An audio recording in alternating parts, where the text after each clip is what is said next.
Hello members, welcome back to Joan of Arc. We're now on season 3, obviously, the martyrdom, weaving the net about her.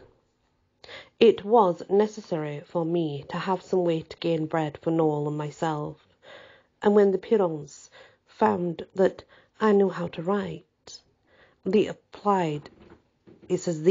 think it means they applied to their confessor in my behalf. And he got a place for me with a good priest named Manchon, who was to be the chief recorder in the great trial of Joan of Arc now approaching. It was a strange position for me clerk, to the recorder, and dangerous if my sympathies in the late employment should be found out. But there was not much danger. Manchon was at the bottom friendly to Joan, and would not betray me, and my name would not, for I had discarded my surname and retained my only given one, like a person of low degree. I attended Manchon constantly, straight along, out of January and into February, and was often in the citadel with him in the very fortress where Joan was imprisoned, though not in the dungeon where she was confined, and so did not see her, of course. Manchon told me everything that had been happening before my coming, ever since the purchase of Joan. Cochon had been very busy packing his jewellery for the destruction of the maid. Weeks and weeks he had spent in this bad industry. The University of Paris had sent him a number of learned and able and trusty ecclesiastics of the stripe he wanted, and he had scraped together a clergyman of like stripe and great fame here and there and yonder, until he was able to construct a formidable court, numbering off 100 distinguished names. French names they were, but their interests and sympathies were English. A great officer of the Inquisition was also sent from Paris, for the accused must be tried by the forms of the Inquisition. But this was a brave and righteous man, and he said squarely that this court had no power to try the case, wherefore he refused to act. And the same honest talk was uttered by 2 or 3 others. The Inquisitor was right.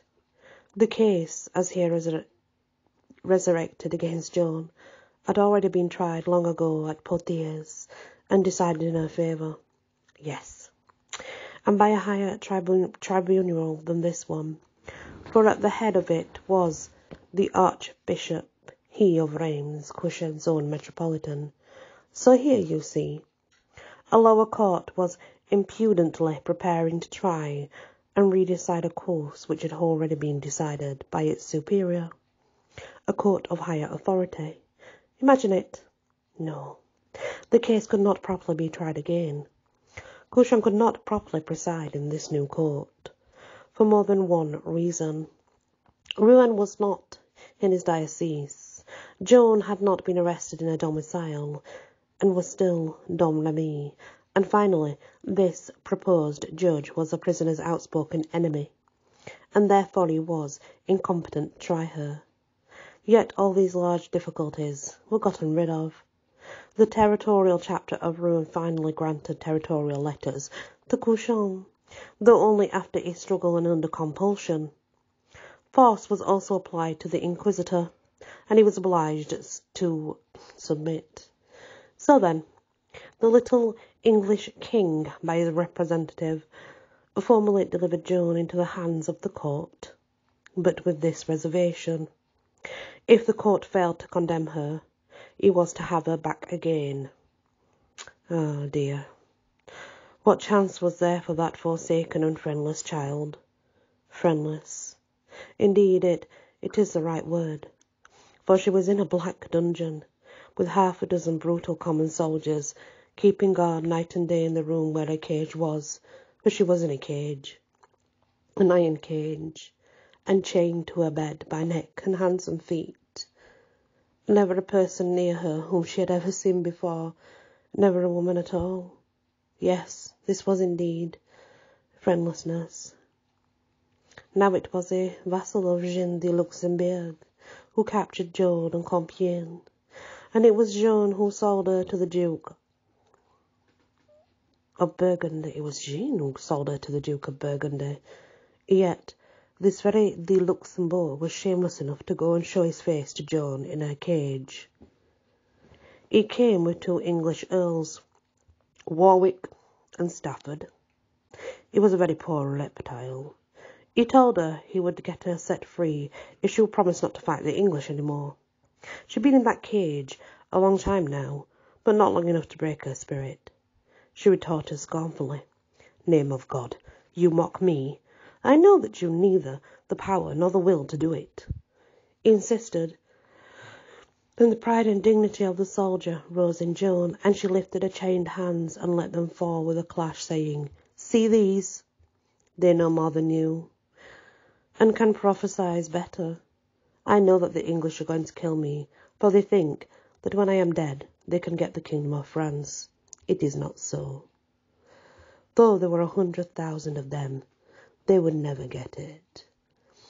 This defiance of hers infuriated Stafford, and he now think of it as a free, strong man, she a chained and helpless girl. He drew his dagger and flung himself at her to stab her, but Warwick seized him and held him back. Warwick was wise. Take a life in that way, send her to heaven, stainless and undisgraced. It would make her the idol of France, and the whole nation would rise and march to victory. Yes, they would, under the inspiration of her spirit. No, she must be saved from another fate than that. Well, the time was approaching for the great trial. For more than 2 months, Cuchon had been raking and scraping everywhere for any odds and ends of evidence, or suspicion, or conjecture that might be useful against Joan, and carefully suppressing all evidence that came to hand in her favour. He had limitless ways and means and powers at his disposal for preparing and strengthening the case for the prosecution, and he used them all. Joan had no one to prepare her case for her. She was shut up in those stone walls and had no friend to appeal for her help. And as for witnesses, she could not call a single one in her defence. They were all far away, under the French flag, and this was an English court. They would have been seized and hanged if they had shown their faces at the gates of Rome.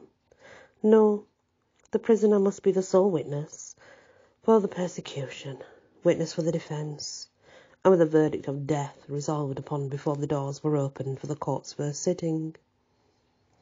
When she learned that the court was made up of ecclesiastics in the interest of the English, she begged that in fairness an equal number of priests of the French party should be added to these. Cushon scoffed at her message, and would not even deign to answer it. By the law of the Church, she being a minor under 21, it was her right to have counsel to conduct her case, advise her how to answer when questioned, and protect her from falling into traps set by cunning devices of the prosecution. She probably did not know that was her right, and that she could demand it and require it, for there was no one to tell her that. But she begged for this help at any rate. Cushon refused it. She urged and implored, pleading her youth and her ignorance of the complexities and intricacies of the law and legal procedure.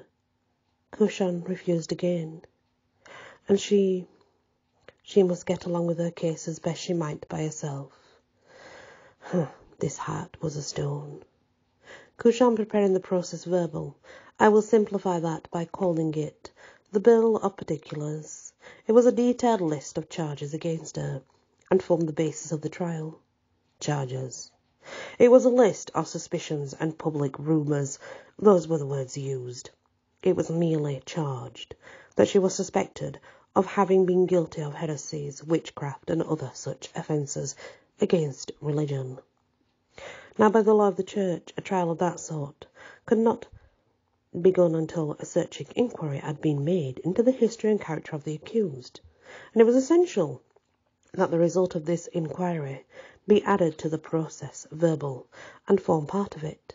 You remember that was the first thing they did before the trial of Poitiers. They did it again now. An ecclesiastical was sent to Domremy. There and all about the neighbourhood he made an exhaustive search into Joan's history and character, and came back with his verdict. It was very clear. The search reported that he found Joan's character to be in every way what he would like his own sister's character to be. Just about the same report that was brought back to both ears, you see. Joan's was a character which could endure the, test examination. This verdict was a strong point for Joan, you will say. Yes, it would have been, if it could have been seen, of course. Seen the light, at least. The cushion was awake, and it disappeared. Disappeared from the process verbal before the trial. People were prudent enough not to inquire what became of it. One would imagine that Cushan was ready to begin the trial by this time, but no. He devised one more scheme for poor Joan's destruction, and it was promised to be a deadly one. One of the great personages picked out and sent down by the University of Paris was an ecclesiastic named Nicolas Lucilier. He was tall, handsome, and grave, of smooth, soft speech, and courteous, and winning manners.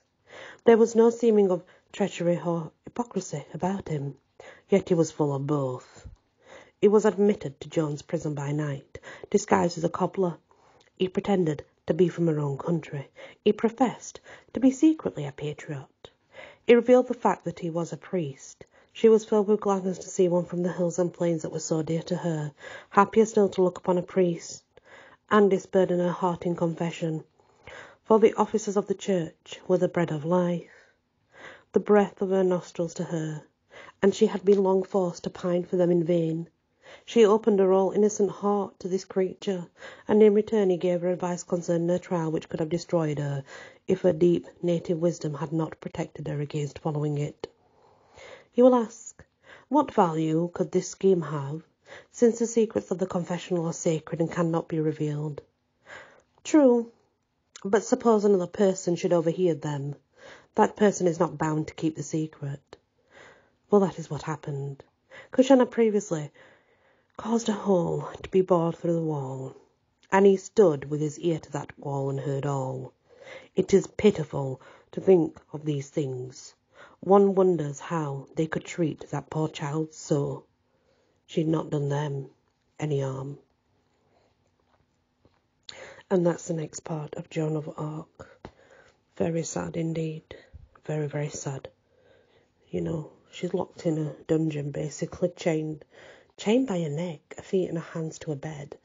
I mean, she's one small child. Why? And yes, they're going to try her for witchcraft and heresy.